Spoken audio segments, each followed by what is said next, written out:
It's me, Capri. My mommy is the best. Super mom will be best. She helps mommy get their smiles back, their giggles back, and their sparkle back. You wait for the school brush. Get ready for it's super slowly and super strong. Welcome to my Global Healing for the Soul podcast, sponsored by myself, Robin Stoltman. As I am America's #1 fertility and parenting mindset expert, a transformational resilience speaker, a coach and trainer for businesses and individuals. I'm also an author and a super mom of 11 biological children with 8 C-sections in a row after overcoming infertility that I had for over 5 years using my Fertility Mindset Revolution program I created, with this being season number 6, episode number 29, where every week I feature different guests to help empower you to become the best version of yourself through different methods that you may not have heard of or even thought of. So be sure to like, share, comment, and subscribe to Healing for the Soul podcast and keep coming back for more.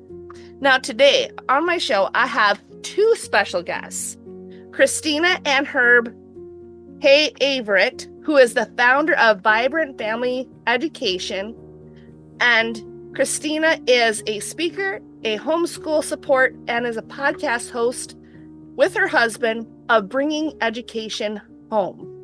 And today we are talking about debunking the top 3 homeschooling myths, as they are about to reveal the truth about 3 of these homeschooling misconceptions. Thank you so much, Kristina and Herb, for being here with our audience today. Thank you for having us. It's a pleasure. It's a pleasure. Thank you so much. We really enjoy these conversations. Well, I want to know is who or what inspired you to create this vibrant family education and offering that homeschooling support? You want me to go for this for one? So I hurt my head many years ago, and my business fell apart, and my life kind of fell apart. And as I was rebuilding, well, I'm kind of jumping ahead of the story. So let's talk about my wife being a teacher for 27 years first.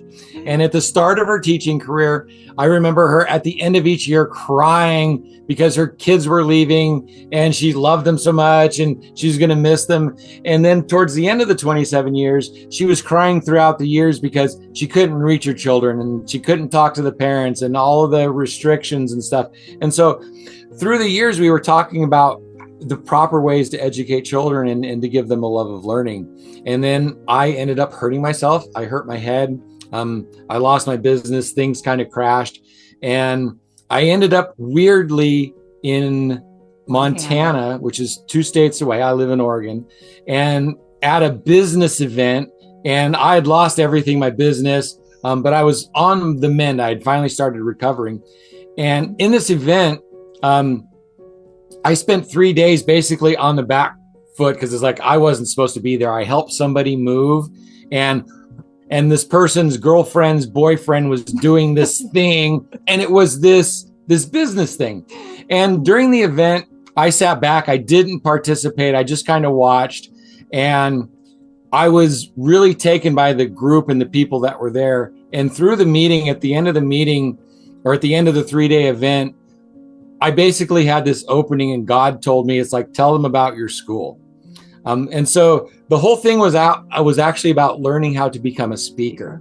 And so the last event was we were being recorded on camera, and the 3 days we created this 10 to 15 minute starting speech to be on stages. And again, I didn't participate.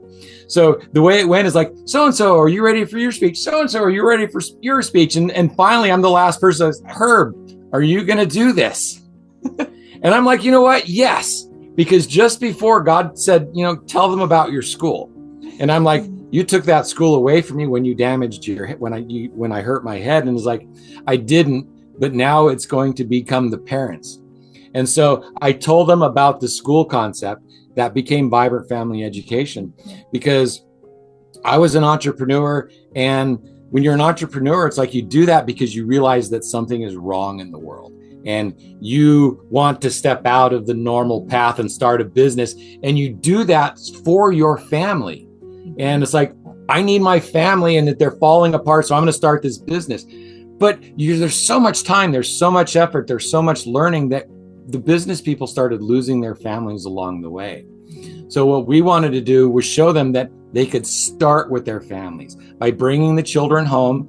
And then instead of working your butt off 20 hours a day, losing your kids, never seeing them, and then 10, 15 years later, trying to repair your family because you were never there, you bring them out, you homeschool them. You work your business around the schooling. Instead of like 3 hours to take your kids to school and pick them up each day, well, now there's 3 hours where they're eating and doing their stuff and you are working with your clients. So there's a flexibility. And so we brought that all together and showed it. And then we started bringing it out to the people. And that's kind of how it started, because it's like I lost everything and I didn't want other people And it's time to to do the give same back. thing. No, I love that, because that is huge. Because that's literally like where I'm at right now. Like, I feel like I've been losing everything that matters to me, like with all the kids that I've got, in order just to grow the business, in order to have what it is that I really want to be able to do. And ultimately it is for my kids, like why I'm doing this. But at the same time, it's like, how does You away from your kids. Huh? Yeah, you're doing all of this for your family. Yeah, and that's the you're whole losing your family doing all of this for them. Yeah, it's a catch-22. Yeah, it is, because literally, coming back from the dentist on Monday, my one son with autism, he told me, he says, "You're working all the time. You never play with us. You never do anything with us anymore." And I'm like, one, I'm working on it. I'm working on trying to navigate all of this. It's not as easy as what you think it should be, because it's like, as an entrepreneur, we spend more time working than the normal person that's going to work as an employee. I swear I'm like, I don't have anything against employees, but at the same time, they don't grasp the concept of how hard it is to be an entrepreneur. And then they get mad at people that are entrepreneurs, and it's like, we just think differently. Yeah, they think it's an overnight success, but you suffer It's for not. 10, 15 years before you get your overnight success. Yeah, most definitely. So in leading this, what are the top 3 myths about homeschooling? Because you mentioned we're bringing the kids home for doing the homeschooling, but what have you noticed that you frequently encounter, and how do you suggest parents overcome them? Can I start with this one, because I want to say something funny? Okay. So you kind of sent us a list of questions that you were going to ask us. 2 of your questions are 2 of our top 3 myths. Okay. And so the reason that we talk about the top 3 is because no matter who we talk to, they're going to have at least one of them, almost always 2. And everybody, by the time we get through the 2, has the 3rd one as well. Okay. So here's the top 3 that we always find. Do you want them like boom, boom, boom, and then discuss let's them, go or do for you it. want us to leak them one at a time as we go? No, we can do it all now, and then we can talk about each one of them. Sounds good. So the first one is that I'm not qualified. There are so many people out there who have been brainwashed and taught by our society and our school systems that they're not qualified to be their own child's teacher. So that's number 1. Educator. Number 2, I don't have time to homeschool. That's number 2. And we'll debunk that in a few minutes. And the last one is the biggest one that every single homeschool family gets is, aren't you worried about your child's socialization? Aren't they going to be the weird ones because they aren't in school getting socialized, right? Exactly. You're laughing. Your questions 2 and 3 right there. Boom, boom. Boom, boom. And actually, the one of them covers 2 of them. So which one do you want to start with? Which one would you like to start with? Because again, it's like, they're your questions. They're the top 3 hitters. It's like, duh. Well, yeah, I think the one that I've even gotten, like when I was homeschooling my children, I just put them into private myself, just to try to help me out with business here. I think the socialization one, I think that's, I'm not sorry, but some people I wouldn't want my kids to be around.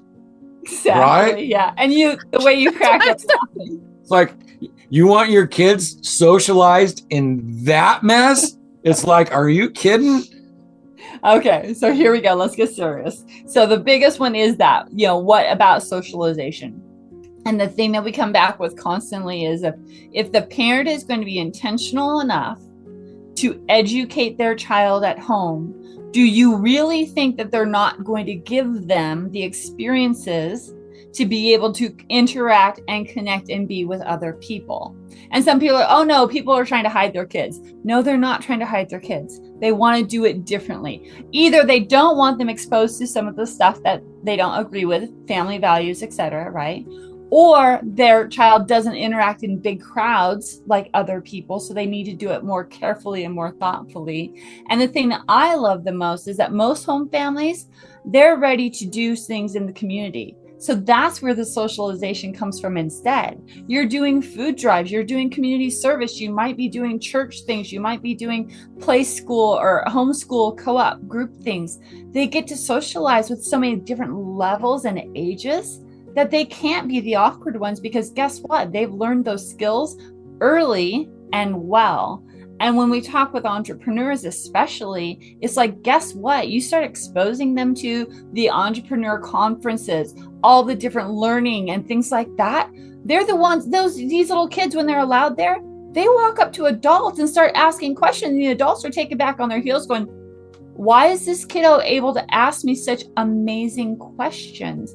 And so if you really think about it, the homeschool families are kicking socialization out of the ballpark. It's just different than keeping them with the same age kids all the way through the system. Yeah. And in school, socialization happens like 5 minutes in the hallway with a chaos, and then 20 minutes at a recess with 1 or 2 monitors who can't figure out everything that's going on. And communication skills are not taught, especially in elementary schools. So the trauma of having, and so that's what I call the competition environment of socialization. Now, the cooperative environment.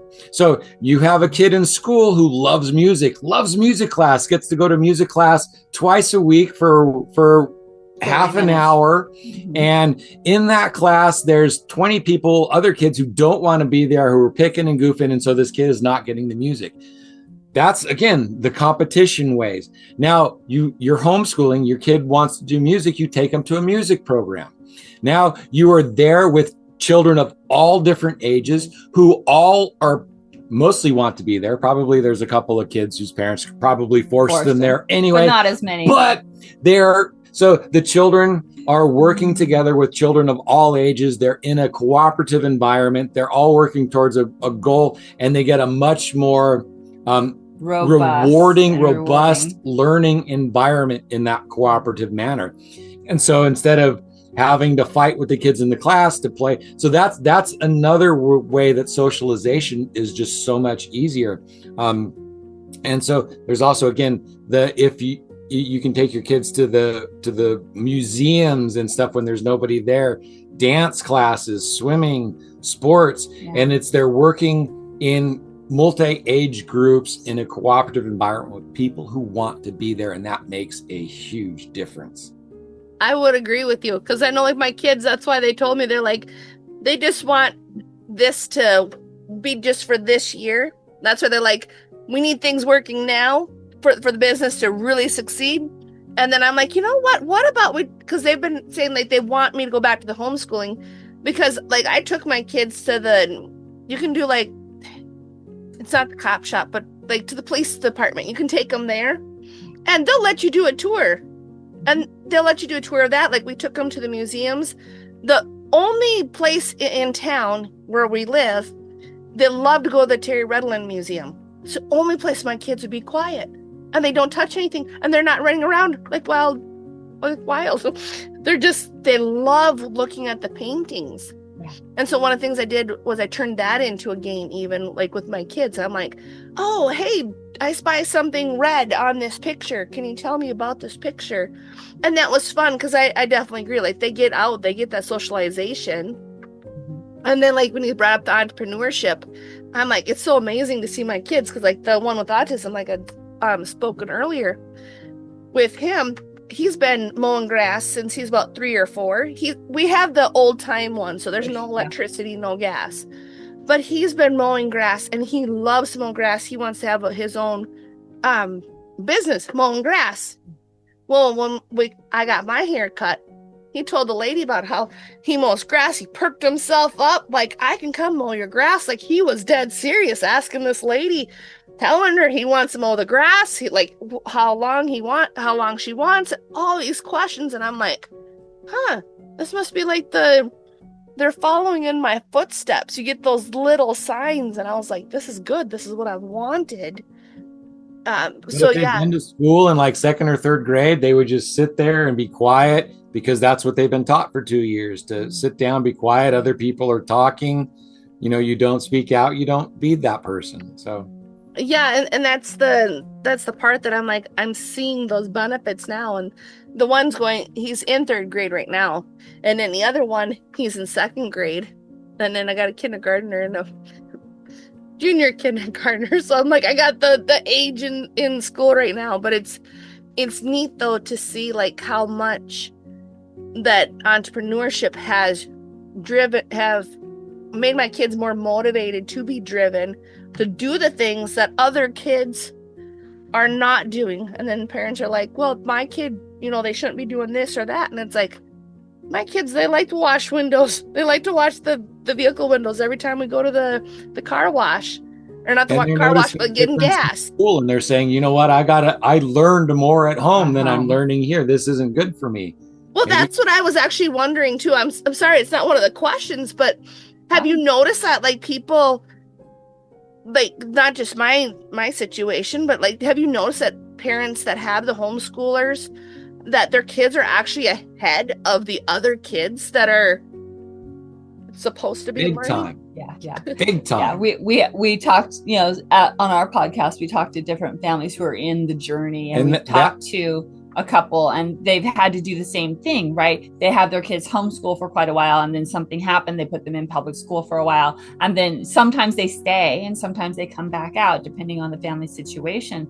But the mom was talking about how the teacher was so enamored with the little girl that came into the classroom because she asked such thoughtful questions that the other kids weren't. And the other kids were all like, well, wow, why is she thinking about that kind of stuff? And brought the whole class up to kind of a different level, not in a smarty pants kind of way, but in a wow, different kinds of questions just because of her previous experiences. So yes, lots of times, the kiddos, especially with a conscientious parent who's made sure academics are looking, good, they go into the public school ahead of the class. And then they also get to give different perspectives, which is really amazing. Yeah, and if your kid is behind in school and having problems, if you take them out and homeschool them and you do nothing with them for like 5 or 6 months, just let them relax. 2 months. 5 or 6, a year, 2 years, it doesn't matter really. But once they feel safe, once they calm down, once they're in an environment where it is safe to learn again, they will catch up to where they're supposed to be in nothing flat. And then they will like start learning at a rate, and it's like going back to school slows them down. Well, I'm glad to know that, because I kind of noticed that with the one, because like I said, last year was the one that I did all the homeschooling for. He went from no school to all of a sudden going into first grade, and just struggles with reading a little bit. I think almost everybody struggles with reading. I'm just saying in general. But I mean, like, it was different to see his reaction, because he went into the first grade, he didn't know what to expect. And then when school had their summer break, then he goes back, like I said, this year, and it's like he just really wants me to homeschool. And I think it's because like that one-on-one, and then he got more of those real life experiences, because like some of their stuff that they had, that they're using workbooks instead of computer and tablet, which I'm thankful for, because I do it all on workbooks myself. But even at that, I'm like, some of the questions, I'm like, a quart into a gallon, like some of these things for math, I'm like, you know what, I can't learn this way. So what I did, I suppose this has to do with the qualifications, and like people don't feel qualified. One of the things that I did was, I'm like, I don't know, I can't remember. So I'm like, took out the pint, the quart, the gallon, and I'm like, and the half gallon. I'm like, okay, we're gonna figure this out. And so then I was helping him figure this out with real life objects instead of just the paper. Yep. And then it's like to see that light bulb click in his head, like, oh, and I'm like, well, that's how mommy does it. So I guess that's part of the question too, because I don't know, like, Yeah, so am I qualified? That lesson, it's like you brought out objects, you modeled a behavior. I don't know, let's figure this out together. In school, the teacher has the answer. It's like, oh, what here's the answer. It's like, don't give them the answer, like, let's figure it out. So the learning opportunity there was more valuable than years in school.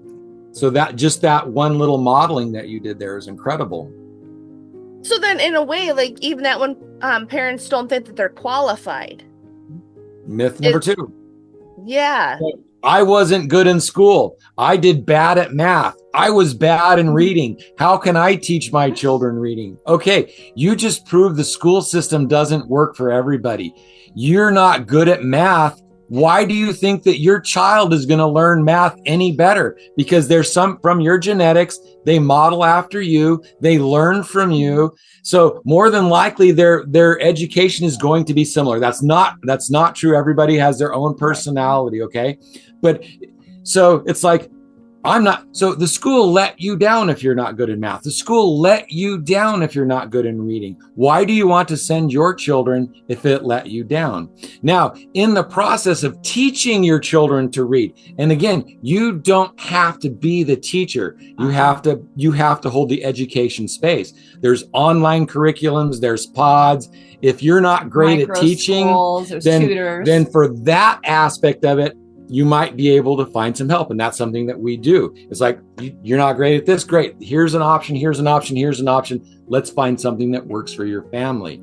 But yeah, it's like, my turn. Your turn. And the other part of that is that, think about this. You think you're not qualified, but yet you brought that child home. You brought them into your house. You've already taught them how to most likely walk and talk. You taught them how to take care of themselves. That's a 3-year project, teaching a kid how to talk. That's an amazing educational and you understand them better than the teacher. Even a most caring teacher who is really, really invested, you still understand that child a little bit better. So you know when they're awake and ready to learn. You know when they've hit their limits. You know when you know so much more about them that the learning process is easier with you because you know all of those things. So you not being qualified to be their proper educator or teacher is just a myth that the society has given us.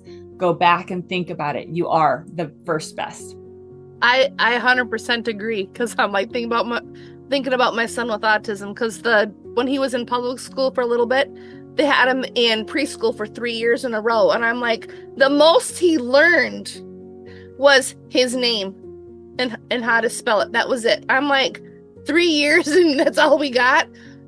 And I'm like, I switched to like the homeschool, and I'm like, I figured out how to help him want to learn. Yes. And it was like Play-Doh. We'd take flashcards with words on them and had to do like the Play-Doh, like the snake, roll it up, do the letters. And then his brain started like catching on, like, hey, this is fun. Once they stop they being like educational stuff now. Yeah, once they stop cramming facts and they start learning, and it's like, I can learn, then they start pulling in. And this is one of these things that leads to myth number 3 about time. I don't have time. Yeah. That's another thing I was going to bring up, because how much time does it really take to homeschool? Because, entrepreneur, one entrepreneur to another, it's like, I only got like 20 minutes some days. And for the youngers especially, that's it. If you're pushing academics, reading, writing, math, academics more than 30 minutes for a kindergartner or a first grader, you're doing way too much, because they're learning through playing, through being in life, from doing the natural activities.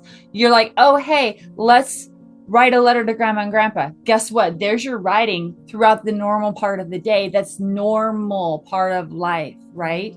Then when they get a little bit older, 2nd, 3rd grade, we might push the academics to maybe an hour.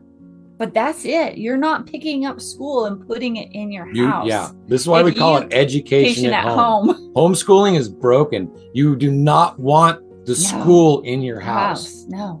And then when they get older, when they're more capable, after they get those basic academics, they might end up with 2 or 3 hours of academics, but it's them pulling it. It's like, oh, I want to learn about this. And then all of a sudden you're providing them the books, maybe the videos, the whatever, and they go and they learn, and then they come and they spew all the stuff back. Look what I learned today. And then you're like, awesome. And then they're redoing it in their head because now they're teaching about it as well. And that's one of the things that we talk about, is that whenever you learn something and then of course you reteach it, you're getting it even further into your head. And that's why it can be so great, right? And with you especially, you have olders who are learning. Guess what? All the little brothers and sisters are hearing it all. It's probably not going to take as many iterations or tries with them because they heard it. They're marinating it in their head. And when they're exposed to the actual lesson later, their brain goes, oh, I remember that. Click, click, click, boom, I've got it.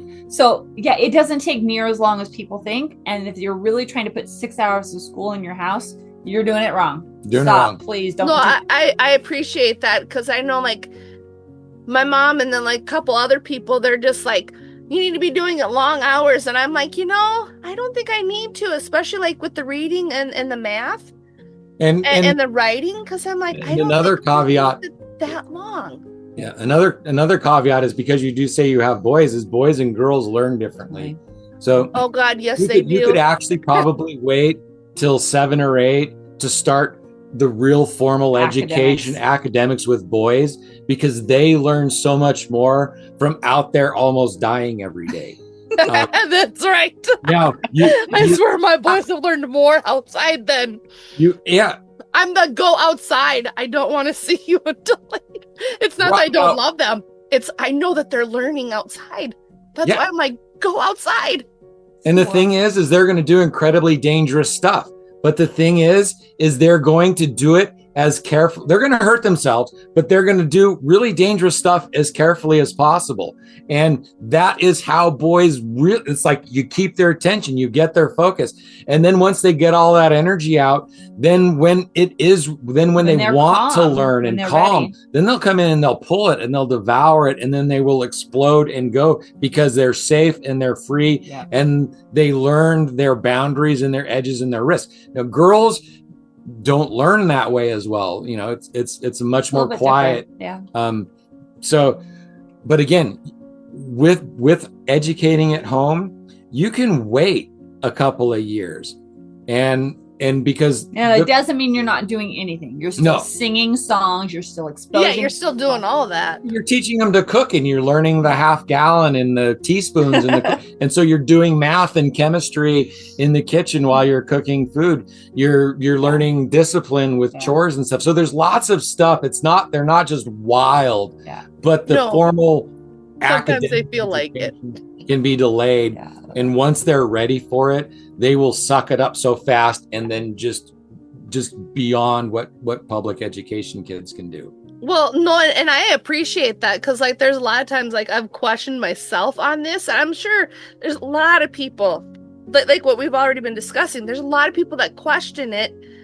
And it's like, for me, I swear some days just I would never just leave them in the woods, but I've told my boys, I'm like, I swear boys need to be just dropped off into a forest. Let them go climb the trees, because every time they see a tree that they can climb, they go climb it. And I'm like, okay, they could get hurt, but I'm like, you know what? As long as they don't die, who cares? I'm just saying. And you've got spares. Yeah. I could look at it that way, but I'm just saying. It's and you have really well-meaning people around you. Yes, right? yes. Those moms, those aunties, those people, they're very well-meaning, but you have to look at their perspective. What do they know? They probably went to public education, or they probably put their public education, and they don't have that mind shift yet. It's really one of those things that people have to be exposed to the possibilities, kind of think through it, kind of explore it, and then be encouraged, because this is not an easy task. And the fruits and the joys of homeschooling and bringing education home can be so great for you and your family. Yeah, and I agree with you. That's why I was saying too, like for about the woods with the boys, Mhm. just because I swear, like they would be able to learn some of those man skills. I'm not saying that us women don't need them, but I wouldn't want to be left. You wouldn't want to leave me in the forest. Yeah, not I gonna wouldn't know what I would do, but like the boys, they love when they find like the animals, like I'm trying to think. They found like a dead bird. They were all excited about a dead bird. They were excited about grasshoppers and all this stuff recently. And I'm like, that's the Snakes and type of stuff snails that and they're puppy dog learning. tails. Huh? Snakes and snails and puppy dog tails. That's Yeah, what little boys are made of. that's for sure. And the girls, every sugar and spice and everything that's nice. But no, Okay. I appreciate this so much because like there's so many parents that need to hear this, to know that they're still doing it right. Because I'm like I said, like even for the reading part of it too, it's like it's one of those things you're still learning how to read when you're reading like the recipes and following them. Like my husband, he's better at following directions. Me, I'm like, just throw everything together, we'll figure it out. just, just saying. But like my kids, they're figuring out how to read directions even. Like they got a broom yesterday, so they're trying to figure out like how to use the broom handle to put the broom together. I mean, it's only a couple steps for it. But the whole thing was is like the one's like, oh hey, here's a picture. I don't even have to read. I can just look at the picture on how to do it. And I was like, good job. We're learning how to do this. So Another aspect on the time that you were talking about of I don't have yeah, time. Like if you start thinking about how much time you spend taking your kids to school, it's like, do you have to wait to drop them off? The teacher conferences, when you're picking them up, do you have to get in that line and wait there? How long does it take you to drive to school? How many hours are you spending in that? And then again, it's like also there's this time frame is like your kids, it's like 7 to 3, and then you have to be there at that time. You have so much flexibility with your homeschool. So if you have a child that like really learns well in the evening, then you can take your morning and do your other work things. there. It's also as you structure this with your children, because they become part of the family. It's like some of your olders can watch some of your youngers for a while, and you have office hours. So it's like for this period of time, it's like mommy needs to do this, and so you schedule your time in, and your kids, that's when your kids, it's like, this is mommy's work time, this is your homework time, so sit here and do your homework. I'm going to do my, so it's flexible. Yeah. And if your kids sleep in the morning and you get up in the morning, you can do your work. If your kids like are early risers and go to bed early, then you can. So it's like the flexibility you have with what you're doing. And again, so much of the learning comes in the everyday activities, in the cooking, in the learning how to take care of the house, in the yard work. When you go shopping, you give them parts of it and have them figure out the budget. And so they're dealing with money and time. So there's so many things that you can do, and flexibility that the time just becomes part of the day, part of the routine, and it's just all there. But you're with your family instead of trying to do it all while somebody else is raising them. However, true. they're raising them 8-9 hours a day while you're not there. Yeah, that is true. Because now I'm thinking about it. I'm like, no wonder why my kids wanted me to homeschool them instead. Because I didn't think I was doing good enough for them. Because I'm like, they don't got the reading skills yet in full. But I'm like, I'm working on it. When they want to learn how to read, when it's like if you start reading books to them, I don't remember learning how to read. I was reading before I went to school, because my mom was an avid reader and would read us books. And then she would stop reading. And I realized one day that I would continue. So I somehow learned how to read by watching my mom read. And when she stopped and I wanted to keep going, I picked up the books and pretended, and then realized I wasn't pretending. So it's like amazing stuff happens. Wow. Yeah, I'm thinking about it. I'm thinking about all this now. And there's one caveat though, right? You as a mom, you as the person who's working with them, you'll pick up on if there's a reason they're not learning, right? So follow that gut instinct. If you think there is an eye problem, if you think there's a hearing problem, if there's some kind of disconnection in what you're trying to teach them and them not picking it up. If it's not an age thing, if it's that they're not quite ready, your gut instinct tells you, no, I need to get this checked out more. So that's the other thing that we have to listen to as homeschool parents is don't just think they'll grow into it.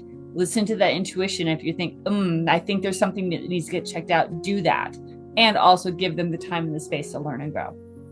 So I do have a question about that, because I know, like, my son with the autism, like, he likes tractors. So, like, I was like, he didn't have any interest in schooling at all, basically, to begin with. But then when I started figuring out, well, we can count tractors, we can count these different things, I switched it to what we were doing, like workbooks, to taking and counting the tractors. He's really good at lining up stuff in a row. I'm just saying. Yeah. So, like, I started switching that. So is that like an example of what you're saying beyond exactly. like the tractor books? How does a tractor work? And then you can get into engines and wheel sizes or plowing and nature. And it's like there's so many areas, like road work. How many ways can tractors? And then as you find another interest, you follow the interest. And then what happens is like, oh, I want to learn about that. I follow the interest, then pretty soon he doesn't necessarily need you anymore. And he's coming to you, hey, look what I learned about tractors. Look at this other thing that tractors can do. And pretty soon, instead of how do I teach him about tractors, you're like, shut the heck up about tractors. I'm tired of hearing about tractors. And he's going to know everything about tractors and you're going to appreciate it. And so that's the way that teaching them to learn. And once they get that, then education becomes easy. They do it. And you just have to once in a while say, hey, you know what? Maybe we need to look at math for a little bit because that's important. Yeah. Maybe we should look at this skill for a little while because this is important. And you have to take them away from the other stuff that they want to learn to get these other tools. But then it's like, oh, look, I can do this with this now. Yeah. And it's just additive. It's a beautiful process to watch. I love this. So for the parents that are interested in learning more about homeschooling or have additional questions, what's the best way for them to contact you for further guidance? You can come to our website, vibrantfamilyeducation.com. There's a booking link there. There's our free gift about how to get started in 10 simple steps. There's all the different ways. And you can contact us through our podcast as well, the Bringing Education Home podcast. So vibrantfamilyeducation.com. Come find me there. Leave me a message. Awesome. So I want to just remind all the viewers to be sure to share Healing for the Soul podcast with everyone that you know. And I encourage you to follow me, Robin Stoltman, on social media and my guest, Kristina and Herb Everett, as well. And thank you for your time and your energy while listening to today's episode of Healing for the Soul podcast. Thank you. It has been an absolute pleasure being here. Thank you for having us. I love having you guys on. It's been amazing. Quack, quack. Bye-bye.